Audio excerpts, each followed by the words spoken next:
Results from Tuesday's elections, the ATF's rules on traveling with firearms, Newsom's tax returns, the cost of borrowing, and the 10 Commandments in schools. Welcome to the States, powered by the Center Square. It's Wednesday, August 5th, 2026. I'm your host, Greg Bishop. While analysis of votes and primaries across 5 states Tuesday continues today, as that dust settles in Washington State, Missouri, Kansas, Virginia, and Michigan. Now, the November U.S. Senate race in Michigan is one of the nation's most closely watched Senate races. Progressive Abdul El-Sayed won Michigan's Democratic U.S. Senate primary Tuesday night, defeating establishment-backed U.S. Representative Haley Stevens to become the party's general election nominee. Now, in this primary, only about 5% of the eligible electorate turned out, and El-Sayed will face off against Republican and former U.S. Representative Mike Rogers in November, which is just about 90 days away. Now, Rogers was unopposed in Tuesday's primary election. The Center Square reporter, Elise Apel, reports that the race was close throughout Tuesday evening with a difference of just about 16,000 votes in that Democratic primary of more than 1.4 million people who cast their votes. Now, Michigan State Senator Mallory McMorrow was also on the ballot, but just received 4% of the votes in that Democratic primary. Now, El-Sayed, his campaign released a statement applauding his win despite record spending from his opponent. Michigan's U.S. Senate candidates are vying for succeeding U.S. Senator Gary Peters, a Democrat. And although El-Sayed rejected the label of Democratic Socialist, he aligned himself with the Democratic Party's progressive wing. Now, Rogers, the Republican in this race in November, he's received the endorsement of President Donald Trump, and recent polling shows Rogers beating El-Sayed by 46.7% to 42.3%. That's according to the average of the last 3 polls compiled by 270 to win. But what does voter turnout show? Again, as the dust settles, turnout data shows just 5% cast ballots in that election of those who were eligible to be registered voters, with Democrats far outpacing Republicans in voter participation. More than 2 million Michiganders voted in that election, with a significant difference in turnout between the two parties. Now, the outcome of Michigan's Senate race in November, it'll play a role in determining which party controls the 120th Congress. Now, of the 100 seats in the U.S. Senate, 33 are up for regular elections in 2026, along with 2 special elections. Democrats currently hold 13 of the seats on the ballot, while Republicans hold 22. Now, in Virginia, retired Army Major General Bert Mizusawa won the Republican primary in Virginia Tuesday and will challenge Democratic U.S. Senator Mark Warner in that November 3rd general election. According to the Virginia Department of Elections, he received 52.54% of the vote with 66,000 votes cast, followed by David Williams with 28.03% and Kim Farrington with 19.4%. Now, the victor in that previously served as the Deputy Undersecretary of Army, the senior advisor of the CIA director, and professional staff member of the Senate Armed Services Committee.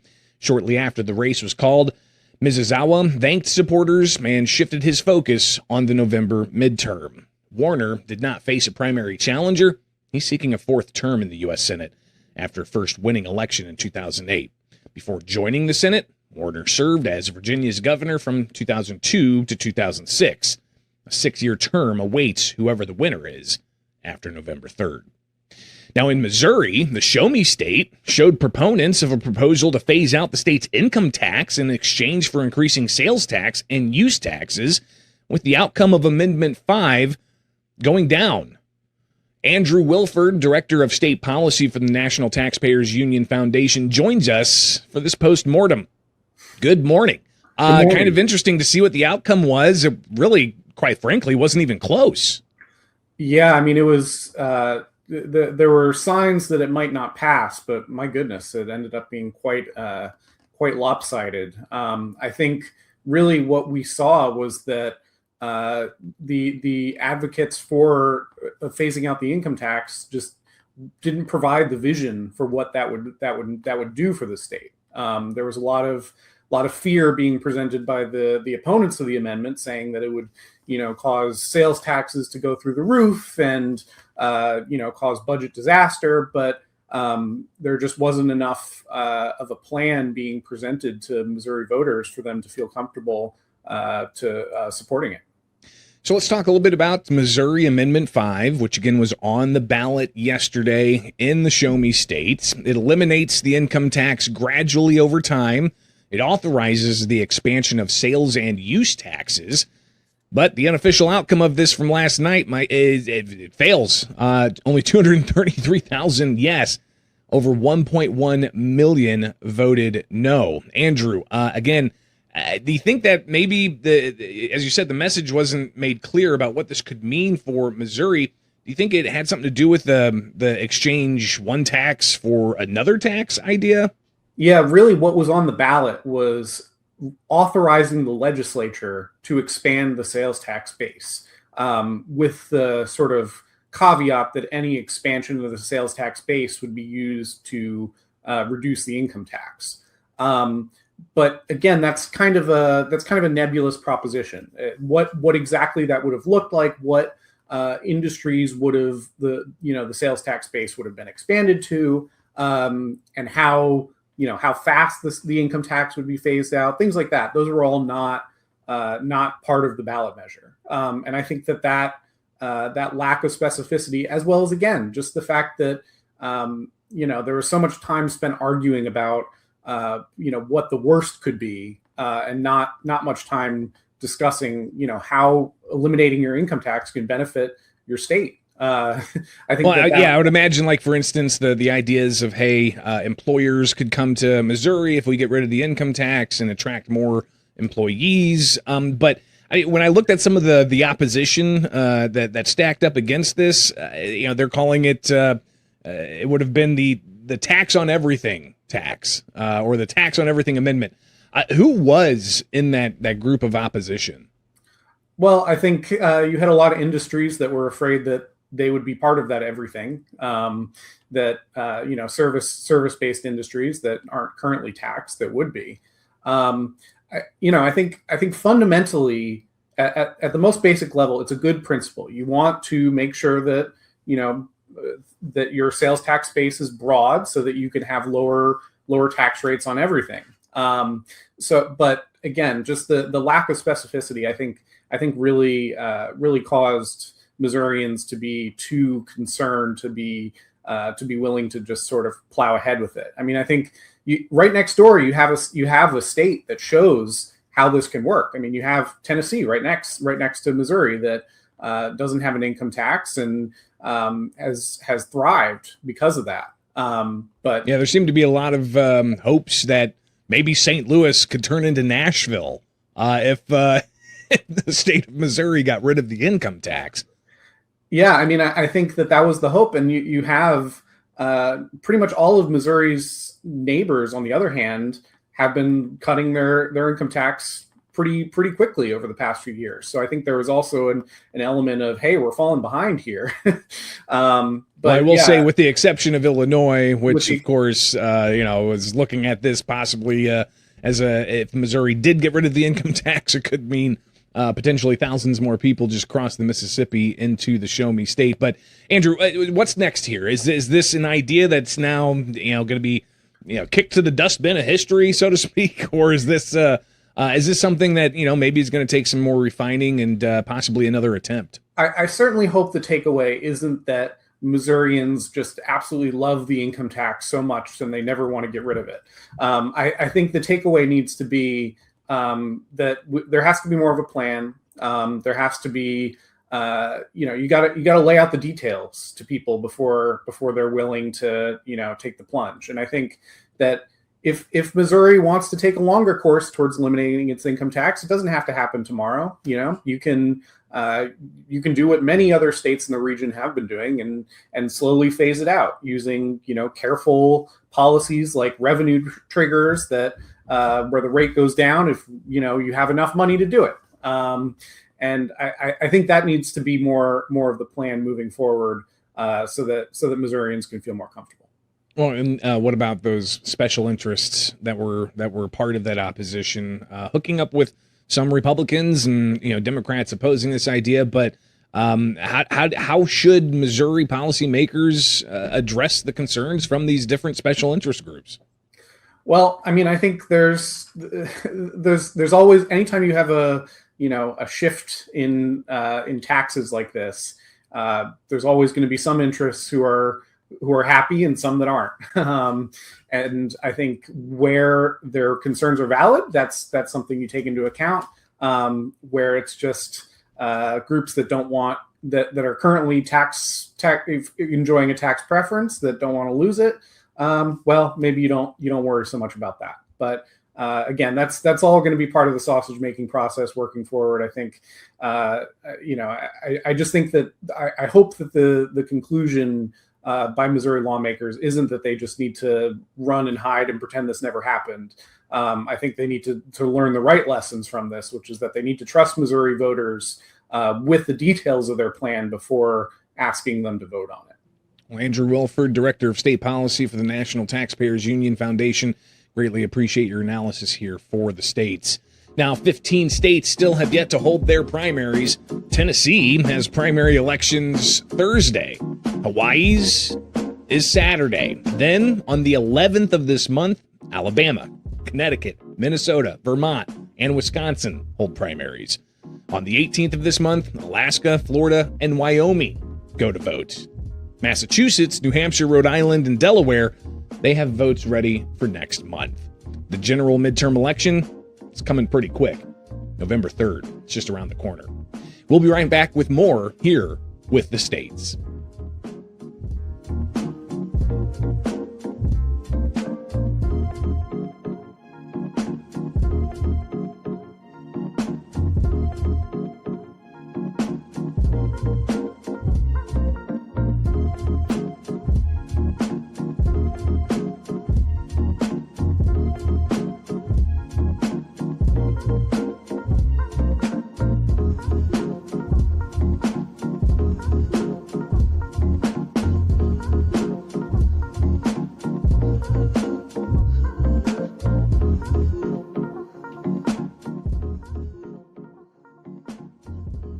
Well, the comment period for the ATF's updated rule concerning traveling across state lines with firearms, and they've got more than 4,000 comments to pour through now that that deadline has come and gone. Welcome back to the States. I'm Greg Bishop.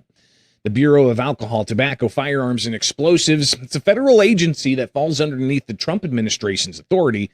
And back in May, they proposed the rule clarifying interstate transportation of firearms under the Gun Control Act. Now, what exactly this rule does, for people who don't necessarily understand the rulemaking process, Congress will pass a law. Maybe it's a sentence or two. And then the agencies impacted by that have to craft rules to further expand upon what Congress laid out.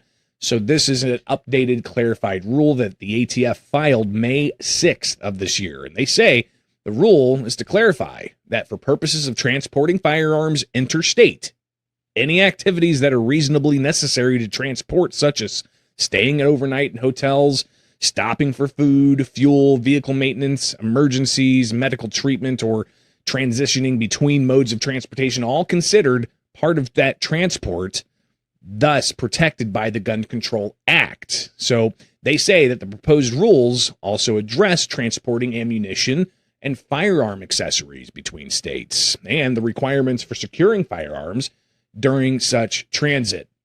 Now, with that comment period closing yesterday, they show over 4,170 comments received at regulations.gov.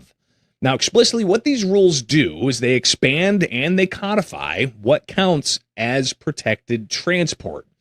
Any activities reasonably necessary or any kind of additional incidental continuous interstate transportation, well, it's going to qualify as protected transport. Now, what does that include? Well, overnight stays and temporary lodging, stops for food, fuel, vehicle maintenance, emergencies, medical treatment, also switching between modes of transportation like going from your car to a plane. Now, of course, with those various measures being proposed, you've got comments that are going to be pouring in. And we'll touch base on some of those comments. But first, the ATF, they said in their documents why they're doing this. And they said it was meant to clarify that existing guidance and to protect that continuous travel of individuals exercising their Second Amendment rights to keep and bear arms, but doing so interstate, from one state to the next, where there may be varying different degrees of gun control laws. And also they wanted to make sure that they made clear as to the vehicle to airline check-in process without interruption, but it did not clearly cover common real-world delays and overnight stops or breaks in travel. So that's why they brought this new rule to clarify things. So this new proposed rule aims to reduce uncertainty and potential local enforcement risks for lawful gun owners traveling through restrictive jurisdictions. That's according to the ATF. Now, something else this proposed rule does is, again, it covers ammunition and firearm accessories like magazines that are typically transported with firearms. Previous rules did not have that clarity. But again, the rules filed back in May with the deadline for comment yesterday, it secures that particular issue when it comes to those accessories like magazines. You've also got the secure storage parts of this particular rule, and those are also clarified, noting that the firearm must remain unloaded and not readily or directly accessible. Now, this is consistent with the vehicles rules, which was included in previous ATF rules. So for travelers, what it does is it provides clearer federal preemption against conflicting state or local rules while people are traveling. But it reduces the risk for when it's necessary for an overnight hotel stay or gas station visit, again, according to the ATF in their rule being proposed. So with the comments now closed, a lot of different announcements being made. You've got Second Amendment Foundation Director of Legal Research and Education, Costas Morris, saying that the Constitution and our historical tradition demand that the ATF get these proposed rules correct. Fortunately, he said, for the most part, they have. The proposed rules are, overall, in accord with the Second Amendment, and they appreciate the opportunity to participate in the process and urge the agency to finalize the rule rather than restrict the rights of peaceable citizens. Different take from gun control advocates. It's not a easy issue for them. They wrote the comments for the proposed rule saying that it would dramatically expand this protection to include overnight lodging, food, and fuel stops, vehicle maintenance, transfers between modes of transportation, passenger pickups and drop-offs, and other activity incidental to the original transportation. And they worried that it would also extend the safe harbor to a non-exclusive list of attachments, accessories, and other items like magazines, feed strips, stabilizing braces, weapons-mounted sights, optics, slings, holsters, and firearm cleaning kits.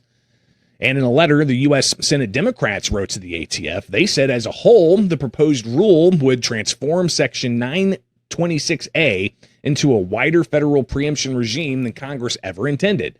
And in doing so, they wrote, it would create serious risk for public safety, both on its own and as it vitiates critical state and local gun violence prevention laws.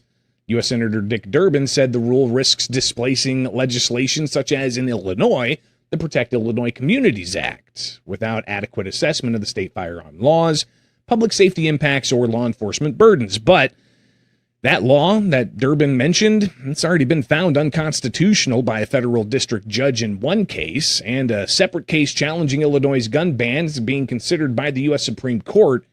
That case out of Cook County, along with gun ban challenges out of New Jersey and Connecticut, could be decided by the U.S. Supreme Court as early as next year.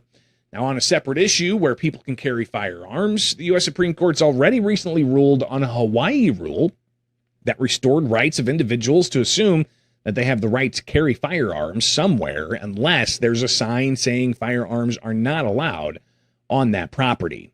So clearly, what happens with this proposed ATF rule about the transport of firearms across state lines, including being able to stay at a hotel or go into a restaurant for food or a gas station, vehicle maintenance or emergencies, We'll see exactly whether those rules get modified because of the more than 4,000 comments made and what exactly that final rule will ultimately look like. We'll be right back with more here from the States.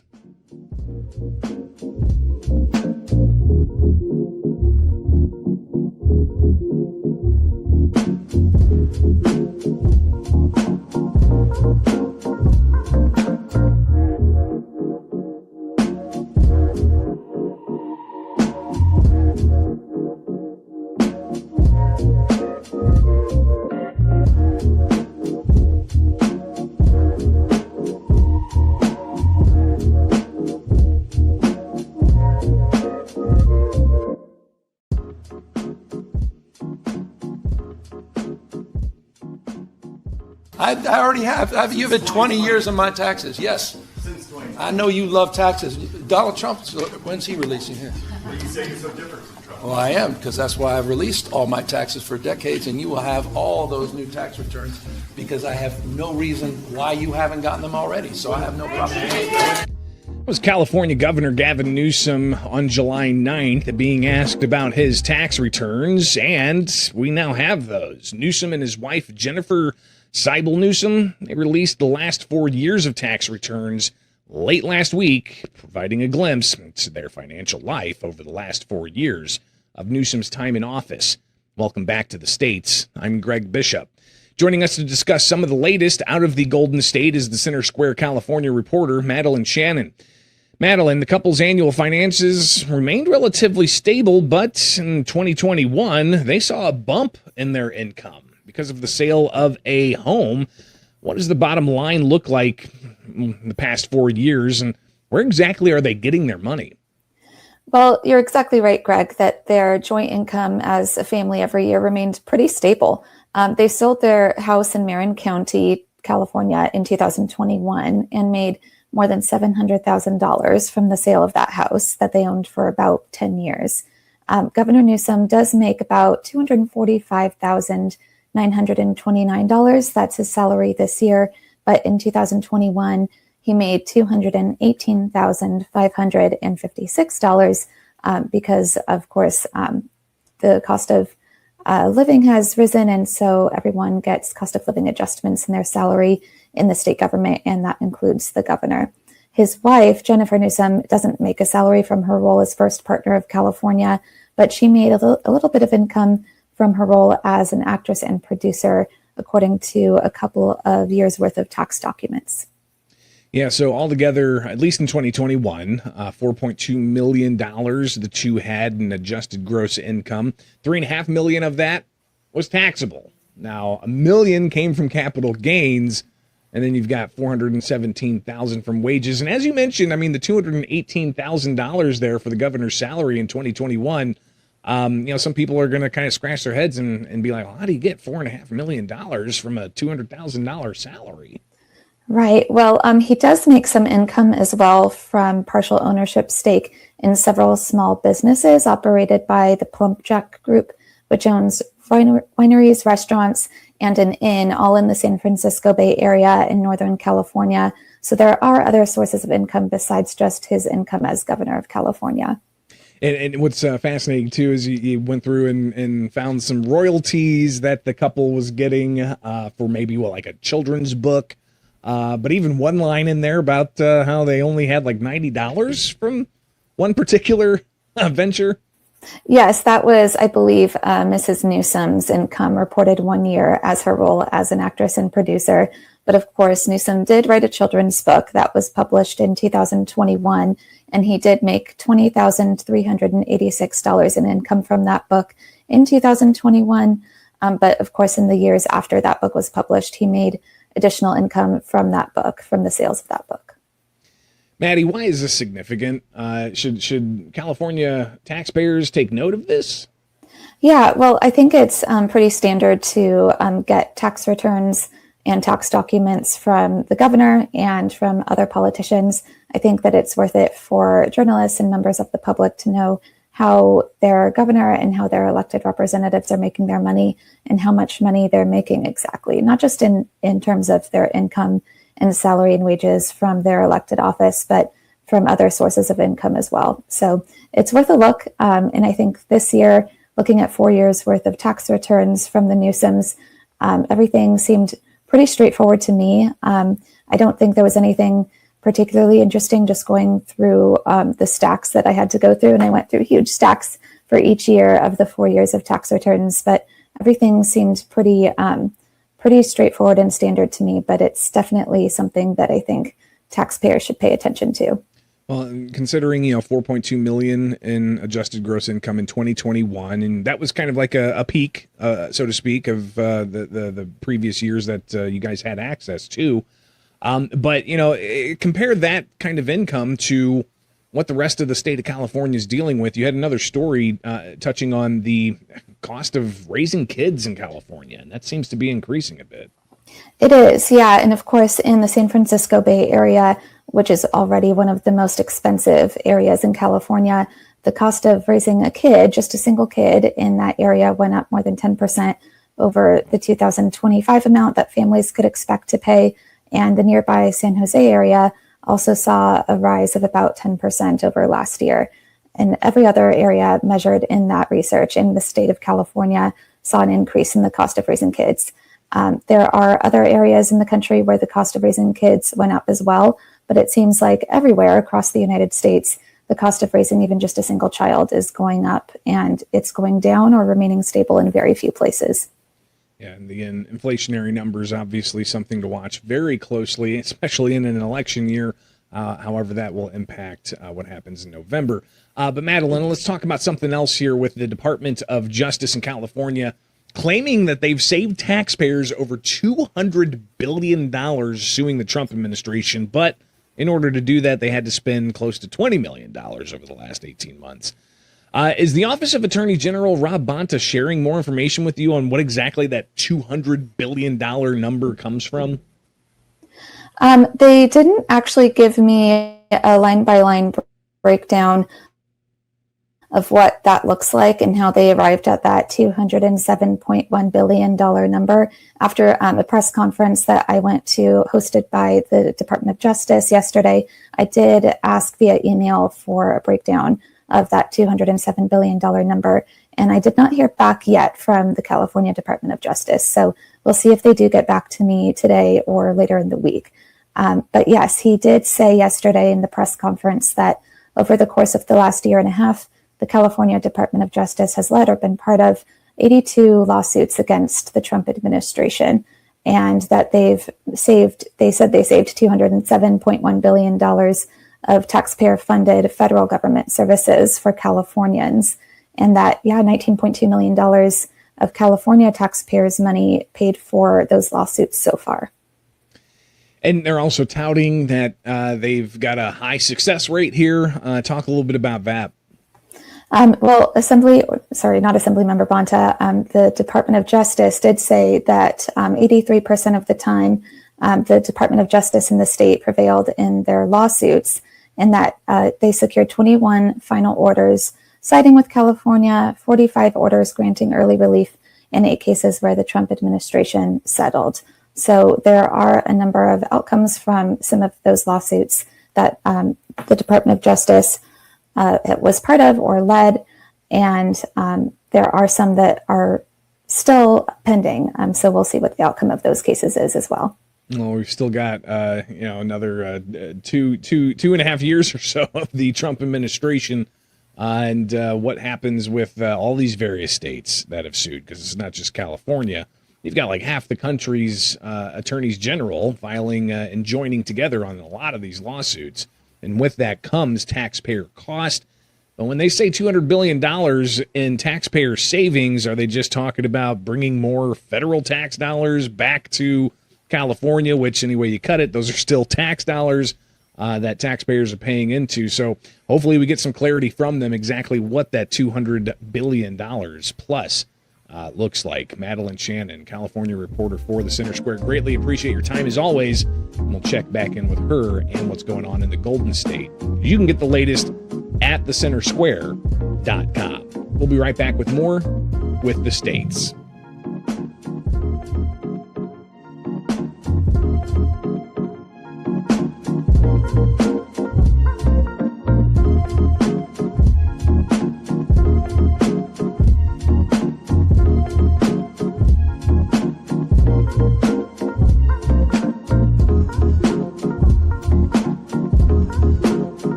the era of cheap money over? And what does it mean for people in the market for a new home or a new vehicle or maybe a business expansion when the Federal Reserve keeps interest rates flat? Welcome back to the States. I'm Greg Bishop. For this week's Everyday Economics, I talked with PhD economist Orphe Divounguy. We continued our conversation about the actions the Fed took last week in keeping interest rates flat and what that means for mortgage rates and the housing market. Orphe, last episode we talked about the actions the Fed took last week and the market's reaction. We've got new numbers that are expected later this week about the jobs market. A lot of uncertainty. The Fed's not really laying things out clearly on how the market should react. The new Fed chair seems to be saying, hey, look at the data yourself and react. So a lot of different moving pieces there. But bottom line, when it comes down to the economy and how people are impacted, it seems like we're getting away from the era of cheap money. Yeah, well, so many factors have shifted rates higher, but also this added uncertainty is only going to cause things like mortgage rates to increase. And we're seeing that right now. Mortgage rates touched roughly 6.8% last week, according to Mortgage News Daily. Back at basically last year, same time last year's level.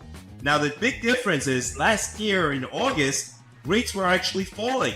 And so we had a decline in mortgage rates from August to about February of 2026. Since then, rates have been climbing. Higher rates this year relative to a year ago could actually slow down activity in the housing market. Borrowing costs are remaining elevated. The uncertainty is also going to impact the labor market potentially by keeping, employers on the sidelines, right? You're not going to go ahead and invest and create new jobs if you think there will be more volatility and if your borrowing costs are also on the rise. And it's not just going to impact borrowing for new homes, and people may be looking to refinance their current mortgage, hoping, hey, I might be able to get some cheaper rates down the line. It's just gonna add uncertainty to those who are wanting to get into that marketplace, right? That's right. Higher uncertainty, maybe a kind of sluggish or kind of frozen labor market, right? Those are just not things that actually support housing market activity. And so there are massive headwinds going into the rest of the summer and the end of this year. Now, obviously, the housing market's a very diverse market. There's people who are looking to buy homes for the first time, have a first-time family home, but then there's those who may be looking to downsize, to get out of something into a different place. And then you've got the high end, right, where people are able to go out and buy multi-million-dollar homes. Who's most impacted on that kind of spectrum? Who's most impacted by this type of uncertainty? Totally. Look, it's the lower end, right? It's the people that can't react, they can't move, they can't do anything when rates shift. They're simply priced out completely. Just stuck. They're stuck. That's right. And you're seeing it a lot at the bottom of the distribution, this kind of starter homes. According to Zillow data, sales for starter homes were down 5.4% on a year-over-year basis. Whereas when you look at the top end of the market, sales are up 6.2% on a year-over-year basis. Well, what could be at play here? Well, look, when the wealthier have more discretion. They can move things around, but also the stock market. Despite the dip we saw during on Fed Day last week, the stock market recovered. The stock market has been on the way up for the past year and continues to go up, right? And so those stock market gains, especially surrounding, the San Francisco area, where you have a lot of these AI companies, those stock market gains are likely playing a big role in explaining why the top end of the market basically outperforms the rest. It's kind of a fascinating dynamic there where all the uncertainty seeming to really keep those who are in the lower spectrum of the market held there, but seeming to give some big moves to those who can afford to make those moves. But elsewhere down the consumer line there, Orfe, I mean, we talked about interest rates and the impact on housing. What about the impact on businesses, right, who are looking to expand, who are looking to, they've got their business models growing. They want to hire more, but they don't have the cash on hand right away. What is this market uncertainty, this interest rate uncertainty with the prospect of it possibly going up before the end of the year? What does that mean for businesses out there wanting to invest? Yeah, I mean, borrowing costs have been elevated for a while, right? And so it's really a squeeze on the businesses that can't raise the funds in the stock market, essentially, right? So these businesses that have to borrow are finding themselves, facing much higher interest rates than they did only a few years ago. And that's a problem, right? And so that combined with, where demand is going, right? So if the top end of the wealth distribution accounts for all of the consumption, most of the consumption right now, it's hard to tell whether or not demand for your goods and services will be there tomorrow. And so very few business owners want to invest into this environment where they just don't know whether consumers are going to be able to make it work, right? To whether the math is going to work to fuel consumption spending in the next few months. And so I think that's problematic for most business owners. Orfe, the past couple of episodes here, we've talked about the actions of the Fed, the interest rates being held steady, the impact on the markets, the impact on the possibility of the jobs numbers this Friday. You've got also the housing market and all of this. Have we seen this type of thing before in the past? Is there something we can look back on and say, okay, well, here's kind of the trajectory out of this? It's hard to say. I mean, we usually the Fed is very good at dealing with one shock, right? We get one shock and we can deal with it. When you get many, many shocks kind of coming at the same time, right? The job becomes very, very difficult, right?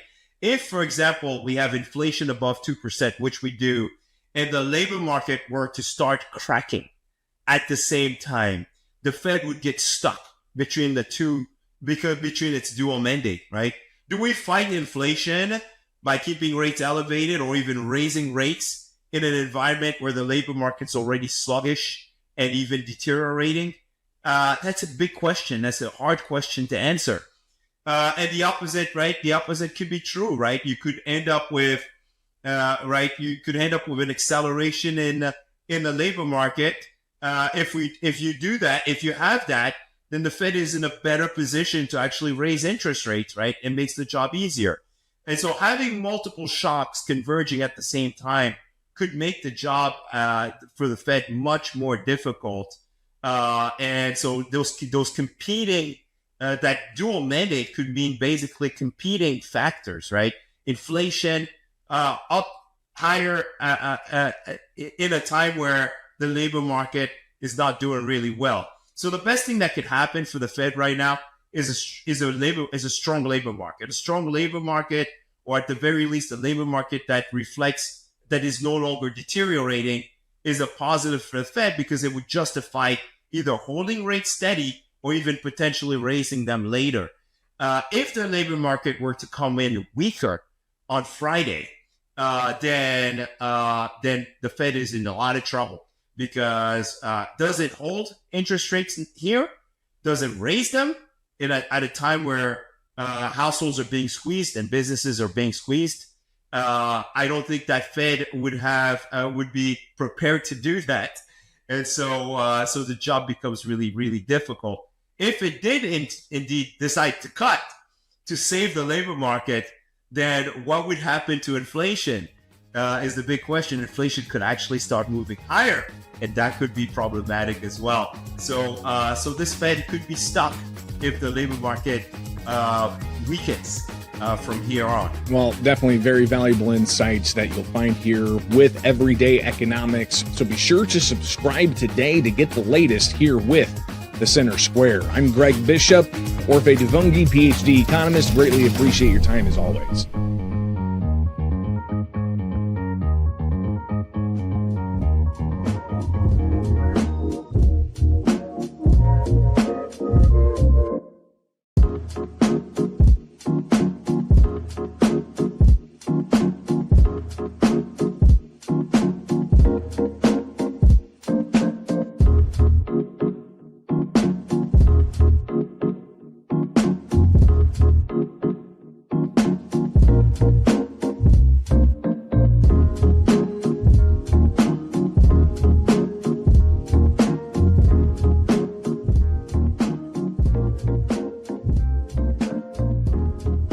Welcome back to the States. Now it's time for America's Talking with headlines from across the country that you can find in the description below or in your inbox with the Center Square newsletter, free at thecentersquare.com. Well, a second lawsuit challenging a Texas law requiring the 10 Commandments to be posted in Texas public school classrooms gets its first hearing Friday. The Center Square contributor Bethany Blankley reports Harris County residents sued Attorney General Ken Paxton and the Texas Education Commissioner in Harris County District Court, arguing a new law, in effect, is illegal.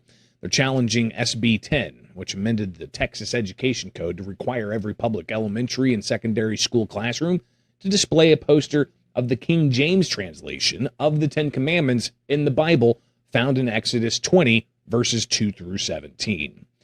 That case is set to be heard Friday. On the heels of a controversy stemming from an investigation into a former Illinois state representative over sexual harassment, a special investigating committee scheduled to meet this week to inquire about alleged financial misconduct of another state lawmaker.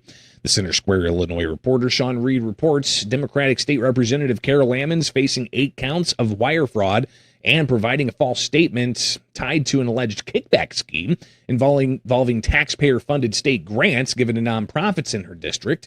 And her attorney had previously said that their counsel was looking to delay a scheduled House proceeding looking into those charges. But House Speaker Emanuel Chris Welch said he doesn't think the House investigation will interfere with the separate federal trial after Ammons and her husband pleaded not guilty. Now, Ammons' attorney told the Center Square this week that they no longer intend to try and delay that House investigation, but they also haven't decided if the legislator and her counsel would be present at that committee hearing, which is scheduled for tomorrow. We'll keep you updated at thecentersquare.com. Taxpayers have covered millions of dollars in fraudulent home care charges to Medicaid and Medicare in Pennsylvania since pandemic-era grants flooded the industry without proper oversight. That's according to federal investigators. The Center Square regional editor Kristen Smith reports that money was paid to beneficiaries who were on international vacations, behind bars, or working for rideshare and food delivery apps. In other instances, home care workers repeatedly billed government insurance for 400 shifts exceeding 24 hours per day. The findings came from the Northeast Healthcare Fraud Strike Force, which said on Tuesday it's expanded into Philadelphia, where it'll charge 19 defendants for scamming the Medicaid and Medicare systems to the tune of $4 million. And a Shreveport business owner who's waited 3 years for the city to address a chronic drainage problem that cost her thousands of dollars for flood repairs received a firm assurance a week ago that the city will examine the issue, but it remains unclear if it intends to do so. The Center Square reporter, Darren Spahn, on the ground, reports that members of the Shreveport City Council said they were unaware of the problem while expressing concern and offering commitments. Yet the situation remains unchanged with empty pledges and little to no communication. While that threat of floodwater disrupting businesses remains a concern whenever there's a chance of rain. That's according to Rachel McGee Johnson, owner of Chronicles of Numbers. Johnson's unaware if council members in her city received her repeated emails or calls, but she provided the Center Square with examples of letters that were sent to both. The problem, according to Johnson, rainwater drains to the south side of Jordan Street and flows west to a city storm drain inlet that sits about 10 to 12 feet from her building. That inlet can't handle the volume of water, so it rushes into her building, and it's cost her thousands of dollars. The city engineering director, David Smith, has not returned comments to the Center Square. And that's just some of what America is talking about. Get these and other headlines at thecentersquare.com. From my studios in Central Illinois, I'm Greg Bishop. Join us back here tomorrow for more stories impacting you, the taxpayer, from across the country, only with the states. Powered by the Center Square.